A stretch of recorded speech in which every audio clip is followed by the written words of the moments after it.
여러분, 우리가 물속에 들어가는 순간 우리 몸이 고래처럼 변한다는 사실 알고 계셨나요? 프리다이버라면 반드시 알아야 할 생존 기술. 오늘은 MDR에 대해서 이야기해 볼까 합니다. 안녕하세요. 데이브레이커입니다. 여러분, 물속에서 놀 때 소변이 마려운 증상 느끼셨죠? 이것은 MDR 반응이 오고 있다는 신호인데요. MDR은 머멜리안 다이브 리플렉스의 약자로 포유류 잠수 반응의 약자입니다.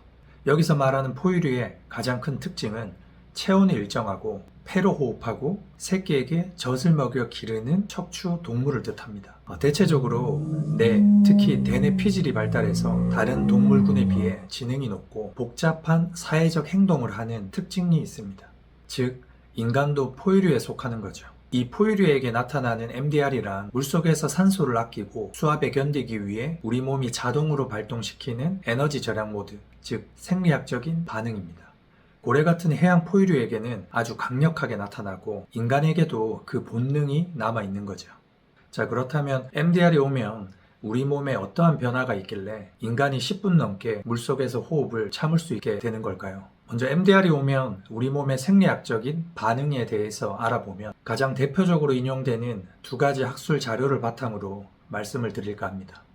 첫 번째는 숄렌더 박사의 마스터 스위치 오브 라이프라는 논문인데요.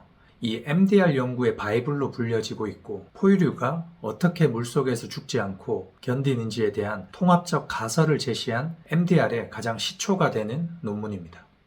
자, 두 번째는 포스터 박사의 논문인데요. 숄렌더 박사의 논문이 최초의 거시적인 발견이었다면 포스터 박사의 논문은 이를 인용해서 미시적인 관점에서 특히 인간이 국한되어 어떠한 감각기관이 어떠한 반응을 일으키는가 라는 바를 정밀하게 분석한 현대적인 논문입니다.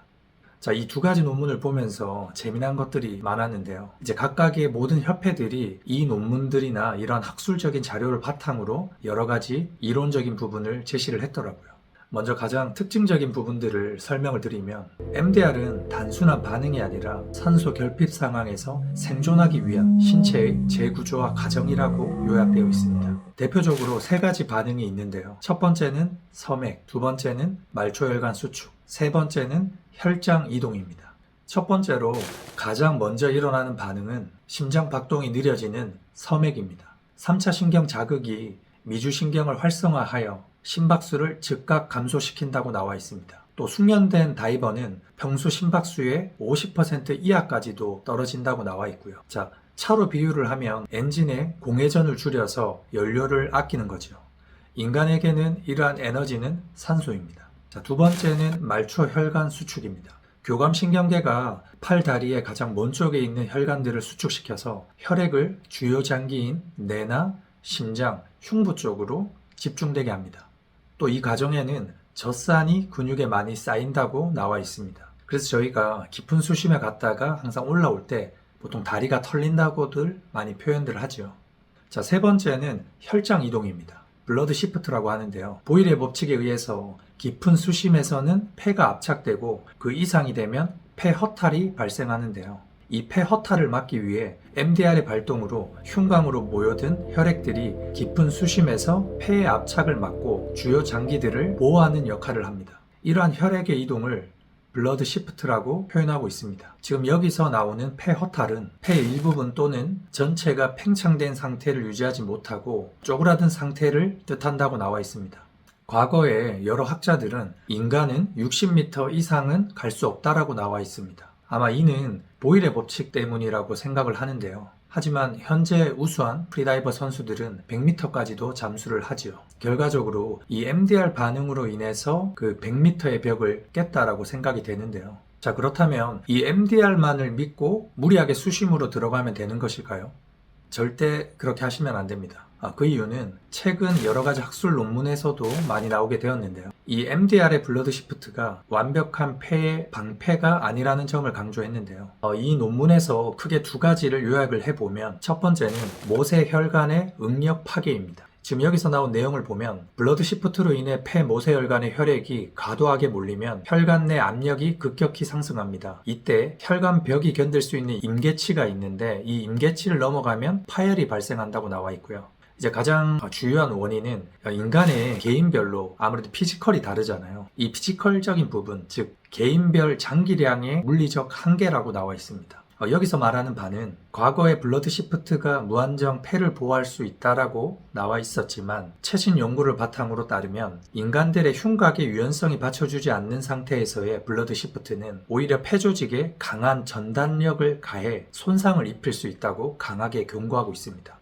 그래서 이러한 부분을 고려해서 딥다이빙을 하기 위해서는 사전 피지컬적인 부분에 훈련이 필요하고 여러 전문가들이나 여러 강사들의 도움을 바탕으로 사전 훈련이 필수적으로 필요합니다. 제가 예전에 이 부분을 간과해서 웜업을 충분히 하지 않고 다이빙을 했다가 럼스키즈가 발생을 했었는데요. 이제 여기서 나오는 이 부분이 이 흉곽의 유연성이 개인별로 다르기 때문에 반드시 개개인별 장기량을 확인을 해서 무리한 다이빙이 아닌 효율적인, 효과적인 다이빙을 하라고 나와 있습니다. 이 폐압착 관련해서는 다양한 의견들이 존재하고 워낙 방대한 양이 있기 때문에 다시 한번 주제로 이 부분을 잡아서 추후에 자세하게 업데이트할 예정입니다.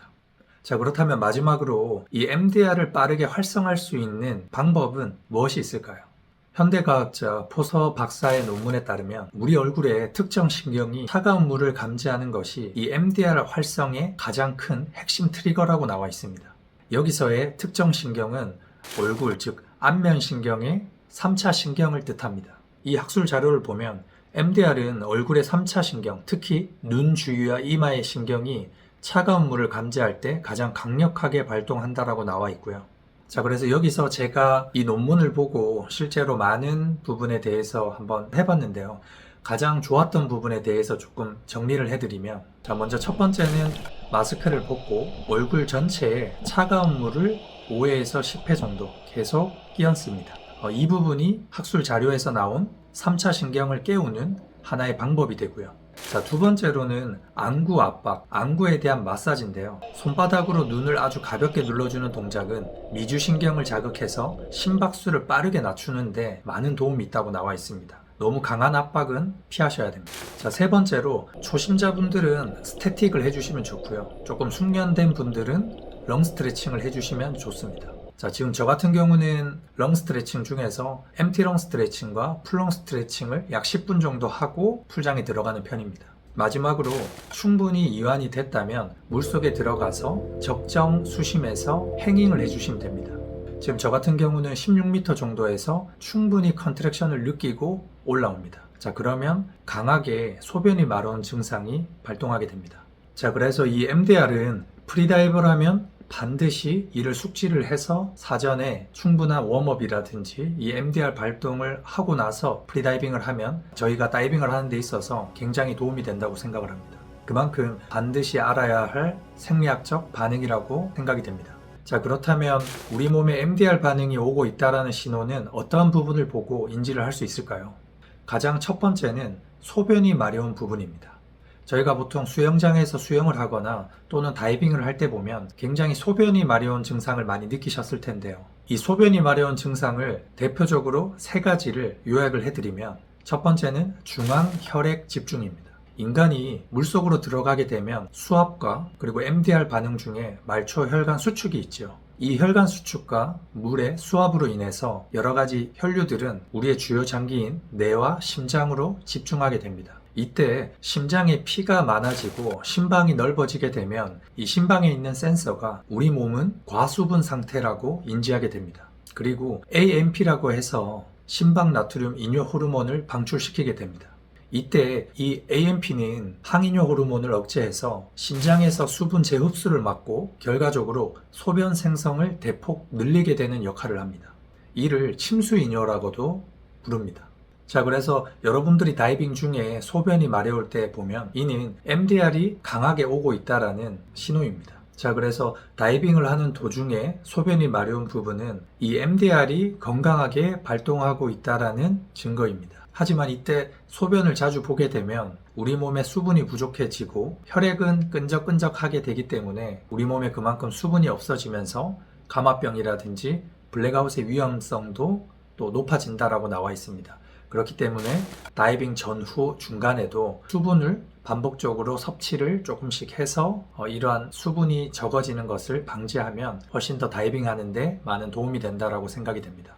자, 제가 오늘 준비한 영상은 여기까지고요. 여러 가지 부분들이 조금이나마 프리다이빙 하시는 분들에게 도움이 되었으면 좋겠고, 이 영상이 도움이 되었다면 구독과 좋아요 부탁드립니다.